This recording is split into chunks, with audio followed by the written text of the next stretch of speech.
తెలంగాణ రాజకీయం ఆసక్తికరంగా మారింది. ఎందుకంటే ఎప్పుడూ లేనిది బీజేపీ ఎంపీలు 8 మంది ఎంపీలను గెలిపిస్తే తెలంగాణ రాష్ట్రం నుంచి ముఖ్యంగా కిషన్ రెడ్డి అలాగే బండి సంజయ్ ఎక్కువగా వీళ్ళిద్దరూ ఏది ఉన్నా సరే ఎక్కువ శాతం ప్రెస్ మీట్లు పెట్టి అంతవరకే మాట్లాడి వెళ్ళిపోతారు. ఇంకా దానికి మించి ముందుకు వెళ్ళడం అనేది చాలా తక్కువ అన్నమాట. ప్రజా సమస్యలపై పోరాడడం అవ్వచ్చు, లేకపోతే రాష్ట్రాభివృద్ధికి సంబంధించి సలహాలు సూచనలు ఇవ్వడంలో అవ్వచ్చు, ఏదైనా అవ్వచ్చు. ఎక్కడైనా ఇన్సిడెంట్ జరిగిందంటే ఆ విషయంలో అవ్వచ్చు. ఇలాంటి విషయాల్లో చూసుకుంటే కనుక ఎంతసేపు ప్రెస్ మీట్లు పెట్టడం, ప్రెస్ మీట్ లో మాట్లాడడము, అధికార పార్టీ ఇంకొక విపక్ష పార్టీ బీఆర్ఎస్ ని విమర్శించడం అంతవరకే అనమాట. వాళ్ళు చెప్పదలుచుకున్నది ఏదైనా ఉంటే ప్రెస్ మీట్లలోనే చెప్పేసి వెళ్ళిపోతారు. ఫీల్డ్ కు వెళ్ళి అక్కడ ప్రజా సమస్యల్ని తెలుసుకొని లేదా కష్టాల్లో ఉన్న ప్రజల్ని సందర్శించి పరామర్శించిన సందర్భాలు అయితే చాలా తక్కువ ఉన్నాయని చెప్పొచ్చు. ముఖ్యంగా చూసుకుంటే అందరికీ బాగా గుర్తున్న సంఘటన అయితే కనుక హైడ్రా స్టార్ట్ చేసినప్పుడు, హైడ్రా కూల్చివేతలు మొదలైనప్పుడు అయితే కనుక అప్పుడు ఒక రోజు కిషన్ రెడ్డి అక్కడికి వెళ్ళి అక్కడనే ఉండేసి అక్కడ ప్రజలతో మాట్లాడి తెలుసుకొని వాళ్ళ సమస్య ఏంటి అంటే అక్రమ నిర్మాణాలు కూల్చివేశారా లేకపోతే ఏంటి ఏం జరిగింది అన్నది మొత్తంగా తెలుసుకొని అక్కడనే స్టే చేయడం జరిగింది. అది అందరికి బాగా గుర్తున్నది.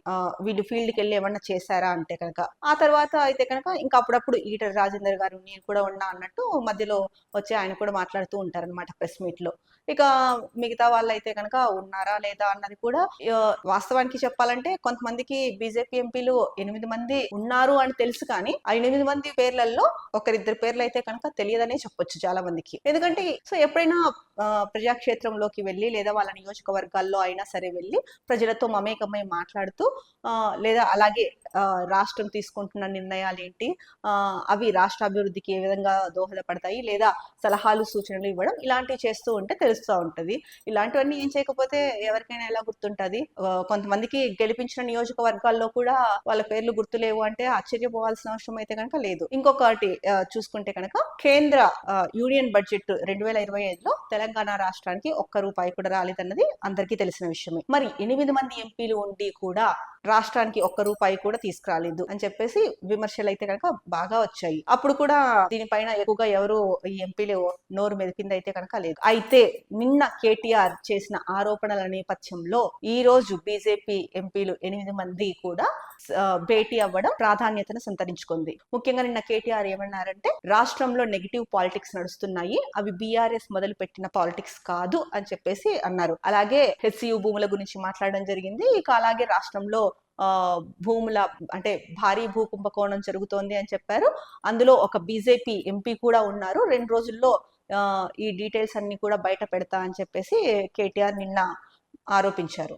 సో ఈ నేపథ్యంలో ఇవాళ బీజేపీ ఎంపీలు భేటీ కావడం అనేది ప్రాధాన్యతను సంతరించుకుంది.